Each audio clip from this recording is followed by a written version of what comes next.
Assalamualaikum warahmatullahi wabarakatuh. Nama saya Muhammad Taufik bin Hudiadinin, bernombor metrik 2022-842-532 dari CAFF 234. Baiklah, pembatangan kami pada hari ini adalah berkenaan dengan sains, teknologi dan inovasi. Apa yang dimaksudkan dengan sains, teknologi dan inovasi? Bagi saya, sains ini bermaksud proses pengumpulan idea atau maklumat supaya kita mendapatkan suatu fakta dan kita menganalisis daripada gambaran atau pengalaman itu sendiri. Manakala bagi teknologi pula, teknologi ini adalah merupakan gadget ataupun sesuatu barang, aset yang mampu membuatkan kita mengkaji pada satu benda yang kita sukar untuk mengkajinya, selain daripada buku dan juga pengajaran secara face to face. Baiklah, apa yang dimaksudkan dengan inovasi pula? Inovasi ini dapat didefinisikan sebagai proses ilmu mengusulkan seni kreatif dan juga berdaya saing melalui pemikiran kita di antara satu individu ke individu yang lain. Baiklah, kumpulan kami telah memikirkan tema yang sebesar ini, iaitu sains, teknologi dan inovasi, dan tema yang kami perlu tujukannya adalah berdasarkan pendidikan. Pendidikan ini dapat dijadikan sebagai proses pengajaran dan pembelajaran yang mana kita tidak dapat melihat, namun kita dapat mendalami perkara itu sendiri, tidak kira sama ada di dalam kelas atau di luar kelas, melalui proses kehidupan kita itu sendiri. Baiklah, seterusnya. Terima kasih kepada rakan tugas. Baiklah, saya Aisyah Najah binti Muhammad Azam, bernombor metrik 2022-819652, ingin memberitahu tentang hubungan pendidikan dalam sains dan teknologi. Mengikut kepada peredaran zaman, sistem pendidikan pada masa kini amat penting untuk kelangsungan hidup dan kesejahteraan ekonomi negara kita. Hal ini kerana pendidikan di Malaysia amat menggariskan tentang pembentukan negara dalam menghasilkan tenaga dan kerjaya sendiri.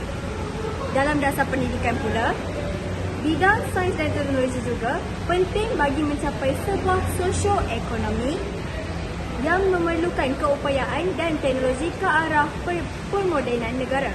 Ini juga telah dikenal pasti pada tahun 1967, Jawatan Perancangan Pelajaran Tinggi telah menetapkan nisbah pelajar sains dan teknikal dari 45% kepada 60%, manakala pelajar sastra pula telah dikurangkan daripada 55% kepada 40%. Manakala dari sudut Islam pula, bidang sains dan teknologi perlulah ada kewujudan sikap dan nilai pegangan dalam tauhid mengikut kepada Al-Quran dan As-Sunnah. Baiklah, seterusnya saya akan memberitahu tentang kepentingan sains dan teknologi. Yang pertama adalah memudahkan komunikasi antara manusia. Dengan adanya teknologi yang lebih canggih, pada masa kini, ia lebih memudahkan masyarakat untuk melakukan interaksi antara satu sama lain. Sebagai contoh, jika kita ada saudara mara yang berjauhan dengan kita boleh menggunakan aplikasi-aplikasi yang ada seperti WhatsApp, kita boleh video call ataupun kita boleh menggunakan Meet beramai-ramai bersama dengan keluarga yang tercinta. Baiklah, kepentingan yang kedua adalah memperkukuhkan sektor pendidikan dan penyelidikan.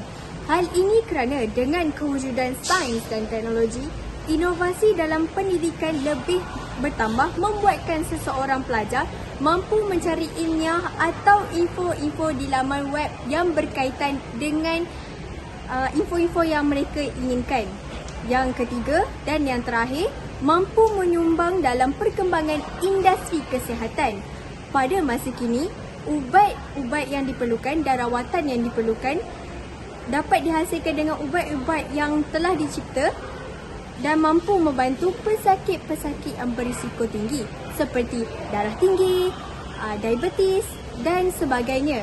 Ini mampu memberikan mereka ubat-ubat yang berkaitan dengan penyakit yang mereka hadapi. Seterusnya, saya akan memberi kepada rakan setugas.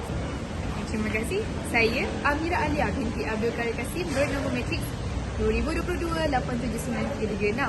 Jadi saya akan menerangkan tentang peranan sains dan teknologi dari aspek akademik, agama dan kehidupan seharian. Bermula dengan akademik dan co-curriculum. Akademik bermaksud ialah satu pengajian di dalam kelas. Manakala co-curriculum adalah satu pengajian yang kita melibatkan aktiviti fizikal. Jadi saya maksudkan adalah akademik dan co-curriculum kerana pelajar tahu menggunakan pelbagai aplikasi seperti untuk menghadiri kelas atas talian, iaitu menggunakan Zoom Meeting, Google Meet maupun Microsoft Teams. Manakala untuk menyelesaikan tugasan pula, mereka boleh menggunakan aplikasi seperti Google Classroom dan sebagainya. Seterusnya, memudahkan mendapatkan informasi berkenaan tugasan. Ini bermaksud para pelajar biasanya akan bersusah payah untuk mencari rujukan untuk menyelesaikan sesuatu tugasan. Jadi, apabila ada teknologi ini, memudahkan mereka untuk mencari rujukan untuk menyelesaikan tugasan tersebut. Saya akan menerangkan dari aspek agama, iaitu penyebaran ilmu melalui kelas atas talian. Ini benar. Ramai orang sekarang menghadiri kelas atas talian hanya sekadar untuk mendapatkan ilmu pengetahuan tentang agama dan menambahkan lagi ilmu mereka di dada. Seterusnya, kelas mengajar melalui live di media sosial. Ramai sekarang artis telah belajar mengaji melalui live media sosial sahaja bersama dengan ustaz maupun ustazah yang dikenali orang ramai. Ini memudahkan mereka untuk mendapatkan ilmu tajwid yang benar ketika membaca Al-Quran. Yang ketiga, memberi pengetahuan baru yang berdasarkan hadis melalui media sosial. Ramai sekarang ini influencer ataupun orang memanggilnya sebagai orang yang mempunyai pengaruh yang kuat maupun followers yang ramai. Dengan media sosial ini mereka dapat menyebarkan lagi hadis-hadis yang sahih daripada Al-Quran dan juga boleh membuatkan masyarakat lebih sedar tentang sesuatu hukum dalam kita membuat sesuatu perkara. Selepas itu, melalui aspek kehidupan seharian. Yang pertama, dapat mempelajari resipi baru. Ini berkenaan dengan suri rumah yang sering masak dan mungkin kehilangan idea-idea, maupun kekurangan idea-idea untuk memasak. Jadi, dengan teknologi yang ada sekarang ni, mereka dapat mempelajari resipi baru dan untuk menambahkan variasi makanan di dalam rumah. Yang kedua, memudahkan untuk kekal berhubung dengan keluarga yang berjauhan. Ini kebiasaannya menjadi kepada saudara mara kita yang berjauhan. Sebagai contoh, saya mempunyai sepupu yang jauh di Hungary. Jadi, saya akan menggunakan teknologi yang ada seperti media sosial maupun WhatsApp maupun apa-apa aplikasi juga untuk kekal berhubung dengan dia. Seterusnya, tidak perlu berakal panjang hanya kerana ingin sesuatu kepastian. Ini bermaksud mereka tidak perlu menggunakan tenaga yang banyak maupun membuang masa yang banyak ketika untuk mendapatkan kepastian. Dengan ada teknologi di hujung jari sahaja mereka dapatkan kepastian. Yang terakhir adalah memudahkan kerja harian. Ini bermaksud ramai orang boleh menggunakan teknologi ini untuk mendapatkan sesuatu maklumat. Contohnya, menukar lampu. Ramai orang tak tahu menukar lampu sebenarnya. Jadi dengan teknologi yang ada, kita boleh pelajari dengan menggunakan YouTube ataupun apa-apa aplikasi yang ada berunsurkan video. Jadi, seterusnya. Assalamualaikum warahmatullahi taala wabarakatuh. Saya Muhammad Alif Syukri bin Muhammad Anwar. Nombor matrik 2022819304. Di sini saya akan menjelaskan tentang kelebihan-kelebihan penggunaan sains dan teknologi. Yang pertama ialah mengurangkan tenaga kerja, di mana sains dan teknologi pada zaman kini telah mengurangkan tenaga kerja seperti kita lihat di sektor-sektor perkilangan sekarang telah banyak menggunakan tenaga elektronik seperti robot atau mekatronik, dan tenaga manusia tidak banyak lagi digunakan sekarang. And untuk salah satu kegunaan dia adalah untuk melancarkan lagi produksi perkilangan di Malaysia. Dan yang kedua ialah lebih mudah untuk berkomunikasi, di mana kita ada WhatsApp, kita ada Instagram, kita ada Twitter dan sebagainya platform untuk berkomunikasi bersama rakan-rakan, saudara mara, ibu bapa. Sebagai saya student, saya lebih mudah untuk berkomunikasi bersama ibu bapa jika saya berada jauh daripada rumah. Dan yang ketiga ialah informasi lebih cepat, di mana sekarang segala berita-berita yang disampaikan, kita tidak perlu lagi untuk merujuk pada surat khabar, kaca TV. Sekarang dah ada di info, di mana di internet kita Google je kita dah jumpa. isu kebenaran berita baru macam Perdana Menteri baru kan. So kita nak tahu benda tu lebih cepat adalah daripada handphone juga, daripada apa yang ada sekarang. Dan yang terakhir ialah sistem hospitality lebih canggih, di mana sekarang di hospital juga telah banyak alat-alat untuk rawatan seperti ventilation ataupun segala peralatan pernafasan, ataupun kalau kita nak cek darah pun kita ada peralatan yang canggih di hospital. So ia lebih memudahkan kerja untuk zaman kini, dan itu adalah antara kelebihan-kelebihan penggunaan sains dan teknologi. Terima kasih. Salam sejahtera.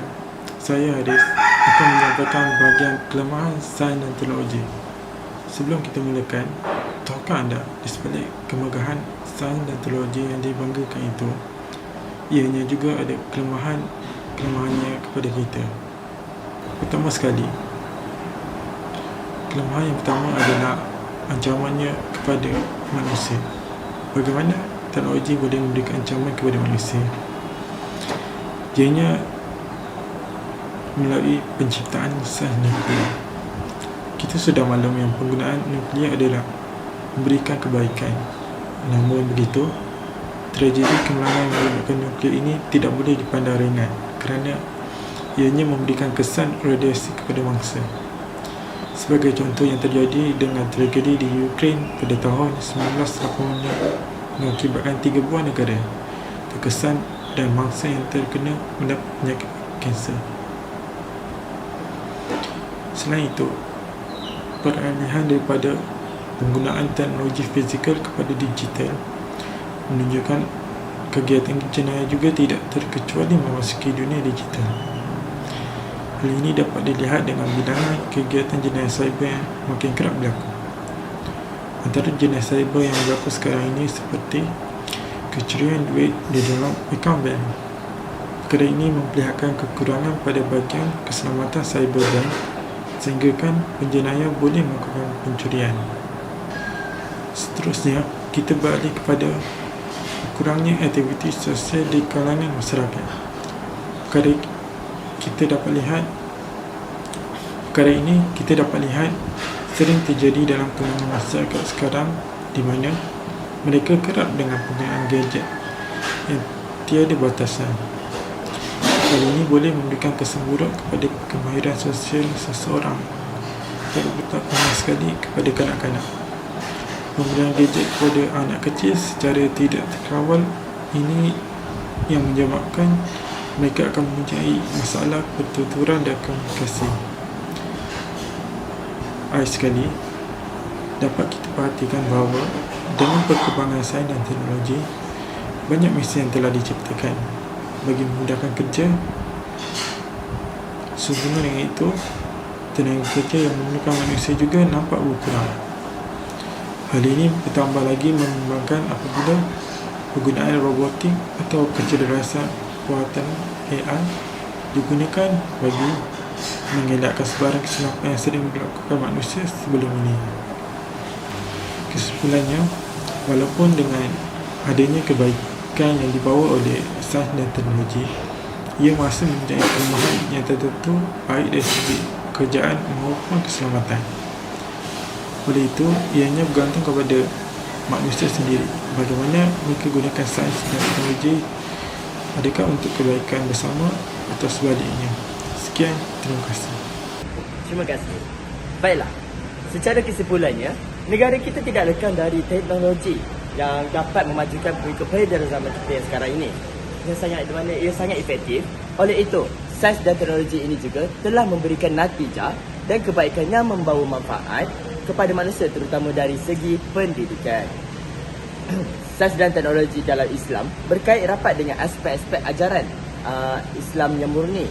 Sebagai agama yang tauhid, Islam tidak memisahkan kehidupan manusia termasuk sains dan teknologi daripada dasar-dasar dan prinsip-prinsipnya. Baiklah, sebagai rakyat Malaysia ataupun masyarakat yang produktif, keupayaan dalam penggunaan sains dan teknologi perlulah selari dengan pemikiran yang berinovasi agar negara dapat dibentuk sebagai berkemajuan tinggi, tidak kira dari segi pendidikan atau pentadbiran itu sendiri. Sekian, terima kasih.